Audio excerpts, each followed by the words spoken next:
Collector અમારી સાથે જોડાઈ ગયા છે। મનીષજી, સ્વાગત છે આપનું સંદેશ ન્યૂઝમાં। પ્લીઝ બેન, આપણે વાત કરી શકતા નથી અને આપણે પછી વાત કરીએ। Thank you. બિલકુલ, એ જણાવશો અત્યારે સ્થિતિ શું છે ત્યાં? તો પછી વાત કરવાનું કહ્યું છે, કારણ કે અત્યારે ત્યાં એક વસ્તુ એ પણ છે કે અત્યારે જવાબ નથી આપી શકતા કલેક્ટર, કારણ કે આ પ્રકારનું બાંધકામ જે આપ જોઈ રહ્યા છો કે આમ તો દરેકે દરેક હોસ્પિટલ કે કોઈ કોમ્પ્લેક્સમાં મોટી મોટી બારીઓ હોવી જોઈએ, પણ અહીંયા જે પ્રકારનું બાંધકામ જોવા મળી રહ્યું છે આખું બંધ છે। ઘણી વખત કાચનું અને લાકડાનું બાંધકામ હોવાના કારણે પણ દર્દીઓને વધારે મુશ્કેલી પડતી હોય છે, લોકોના રેસ્ક્યુમાં મુશ્કેલી આવતી હોય છે। અહીંયા પણ આ જ પ્રકારનું બાંધકામ જોવા મળી રહ્યું છે। માત્ર એક ગેલેરી જેવી બારી છે, ત્યાં સીડી મૂકીને દર્દીઓને ઉતારવામાં આવી રહ્યા છે।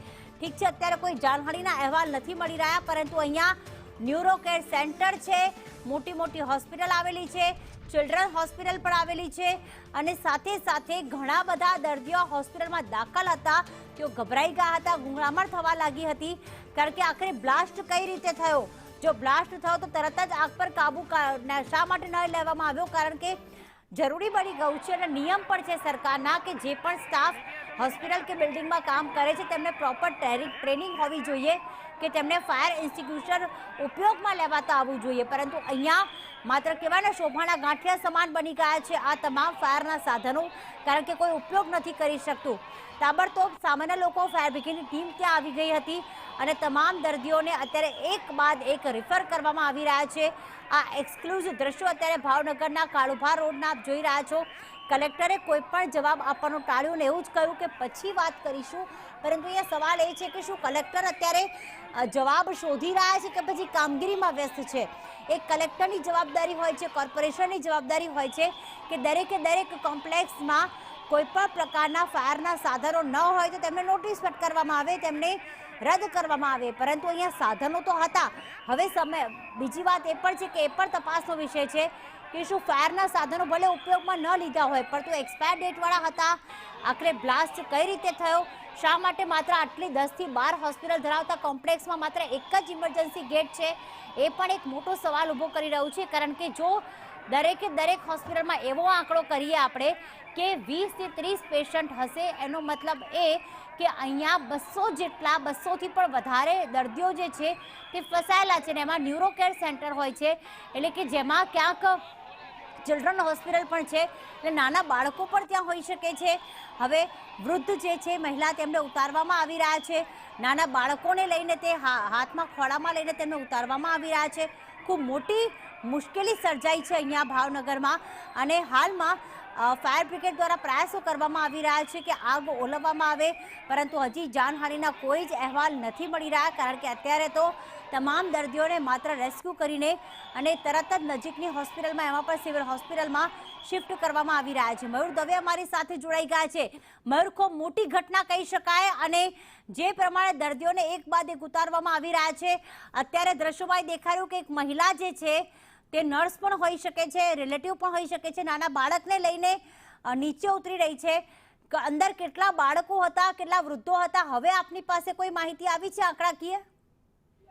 એટલી ચોક્કસથી વાત કરીએ તો જે સમીપ કોમ્પ્લેક્સ છે ત્યાં જે ફાયરના જે સમીપ કોમ્પ્લેક્સનું જે પાર્કિંગ એરિયા છે, તે પાર્કિંગ એરિયામાં જે બ્લાસ્ટ થયો હતો, અને બ્લાસ્ટને કારણે કહી શકાય કે જે રીતે આગ પ્રસરી હતી ને જે આગ છે તે સમગ્ર કોમ્પ્લેક્સમાં લાગી હતી, ત્યારે કહી શકાય કે જે નાઇટ ચિલ્ડ્રન હોસ્પિટલ જે આવેલું છે, જે નવજાત શિશુની સારવાર છે તે કરવામાં આવે છે, તે નવજાત શિશુની સારવાર ને કહી શકાય કે જે રીતે આગ લાગવાની જાણ થતાં ફાયરની ટીમ છે તે ફાયરની ટીમ પહોંચી હતી। આ ઉપરાંત 108નો કાફલો પણ છે તે ઘટનાસ્થળે પહોંચ્યો હતો અને રેસ્ક્યુ કરવાની કામગીરી છે તે શરૂ કરવામાં આવી હતી।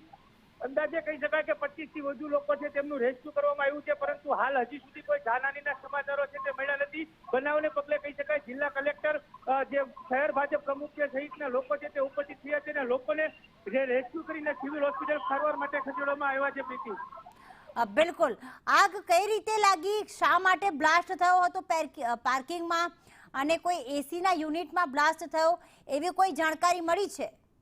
નજરે જોનાર વ્યક્તિ છે તેમનું કહેવું એવું છે કે જે રીતે પાર્કિંગમાં જે શોર્ટ સર્કિટને કારણે બ્લાસ્ટ થયો હતો ને જે શોર્ટ સર્કિટના કારણે જે આગ લાગી હતી, અને તેના કારણે જે કોમ્પ્લેક્સમાં જે આગ લાગી હતી ને વાહનોમાં આગ લાગતાની સાથે કોમ્પ્લેક્સમાં જે આગ પ્રસરી હતી, અને જે જોતજોતામાં જે બનાવ છે તે મોટું સ્વરૂપ છે તે આગે ધારણ કરી લીધું હતું। બિલકુલ મયુર, અત્યારે જે દ્રશ્યોમાં દેખાઈ રહ્યું છે માત્ર ધુમાડા દેખાઈ રહ્યા છે, પરંતુ શું કોમ્પ્લેક્સની અંદર હજી પણ શું આગ પ્રસરેલી છે કે પછી આગ ઓલવવામાં ફાયર કર્મીઓને સફળતા મળી છે?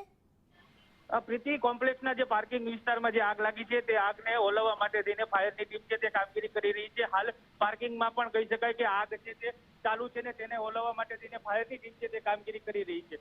બિલકુલ, ઇમરજન્સી ગેટ એક જ હતો મયુર, અને એ પણ આપ જોઈ રહ્યા છો કે એકદમ નાનો છે. લાગે છે કે ઇમરજન્સી ગેટ ઓછા હોવાના કારણે અને હોસ્પિટલનું બાંધકામ આ રીતે હોવાના કારણે ક્યાંક રેસ્ક્યુમાં વધારે સમય લાગ્યો. પ્રીતિ, ચોક્કસથી જે રીતે કોમ્પ્લેક્સ જે બનાવવામાં આવ્યું છે તે બનાવવાને કોમ્પ્લેક્સની જો વાત કરીએ તો કોમ્પ્લેક્સ છે તેમાં ફાયર એક્ઝિટનો જે ગેટ ન હોવાને કારણે લોકોને છે તે ભારે મુશ્કેલીઓ વેઠવાનો આવ્યો હતો. ત્યારે ફાયરની ટીમ દ્વારા જે એલિવેશન છે, કાચના એલિવેશનો છે તે સંપૂર્ણપણે તોડીને લોકોનું રેસ્ક્યુ છે તે રેસ્ક્યુની કામગીરી છે તે કરવામાં આવી હતી. ફાયરની ટીમ દ્વારા લોકોને છે તે રેસ્ક્યુ કરવાની કામગીરી છે તે કરવામાં આવી હતી. બિલકુલ, એટલે કે કહેવાય કે જે પ્રકારે અલગ અલગ એલિવેશન કરવામાં આવ્યા છે કે અને જે બિલ્ડિંગને કહેવાય કે સારી લાગે જેના માટે આ પ્રકારની આ એલિવેશન કરવામાં આવ્યા. કોમ્પ્લેક્સમાં આ મોટી આગ લાગી છે. નીમુબેન બારૈયા હાલમાં સાંસદ અમારી સાથે જોડાઈ ગયા છે. નીમુબેન નમસ્કાર, સ્વાગત છે આપનું સંદેશ ન્યૂઝમાં.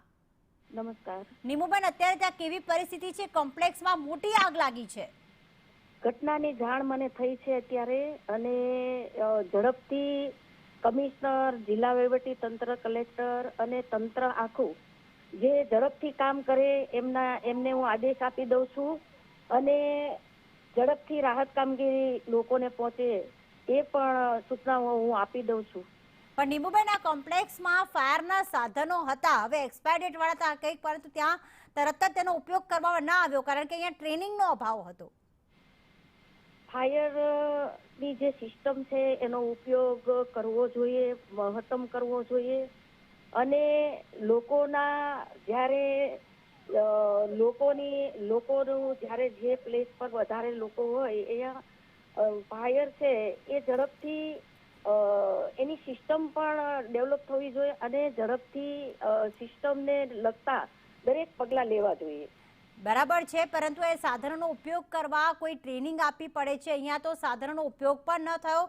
સૌથી મહત્વની બાબત એ છે કે બિલ્ડિંગનું એલિવેશન એ રીતનું હતું કે ઇમરજન્સી ગેટ એટલે દર્દીઓને બહાર કાઢવા માટે એ એલિવેશન તોડવામાં આવ્યું. કોઈ ઇમરજન્સી ગેટ પણ નથી અહીંયા. મહાનગરપાલિકા દ્વારા ફાયર વિભાગનું તંત્ર છે એ આ બાબતની અંદર ઝડપથી કામ કરે, ગંભીરતાથી કામ કરે, અને સમયાંતરે એનું નિરીક્ષણ, પરીક્ષણ પણ કરવું જોઈએ, જેથી આવી મોટી ઘટના બને ત્યારે આપણી પાસે બધા જ વિકલ્પો હોવા જોઈએ. એટલા માટે તંત્રને પણ એ બાબતે ગંભીર નોંધ લઈ અને એમને પણ તાત્કાલિક કામ કરવા માટે અને સમયાંતરે પરીક્ષણ કરવા માટે એમને પણ એક ટાઈમ ટેબલ બનાવી લેવું જોઈએ, અને ઝડપથી અત્યારે રાહત કામગીરી થાય એ પ્રકારે કમિશનર, કલેક્ટર સાથે હું વાત કરીને આદેશ પણ આપી દઈશ. બિલકુલ નીમુબેન, આભાર. સંદેશ ન્યૂઝ સાથે વાત કરવા બદલ. તો સાંસદ જોડાયા અમારી સાથે. મારથી નાના ઘરના દાખલ કરેલા હતા મૌલિકભાઈ પરીખમાં, અને સવારમાં ફોન આવ્યો એનો. ફોન આવ્યો હતો કે પપ્પા, દીકરી હતી મારી, એ કે પપ્પા આગ લાગી છે અને અમે નીકળી શકીએ એમ નથી. એટલે અમે તાબડતોબ જાગીને ઘરે ગયા. એના ઘરેથી નીકળ્યા હોસ્પિટલ આવ્યા તો અહીંયા આગ ચાલુ હતી. આગ ચાલુ હતી એટલે મા મુસીબતે અમે નીચે ઉતાર્યા છે અને બધા સહી સલામત બચી ગયા છે. આગ અમે અહીંયા જાણવા મળ્યું આવ્યા એટલે કે પાર્કિંગમાં કાંઈક ધડાકો થયો હતો નીચે બેઝમેન્ટમાં.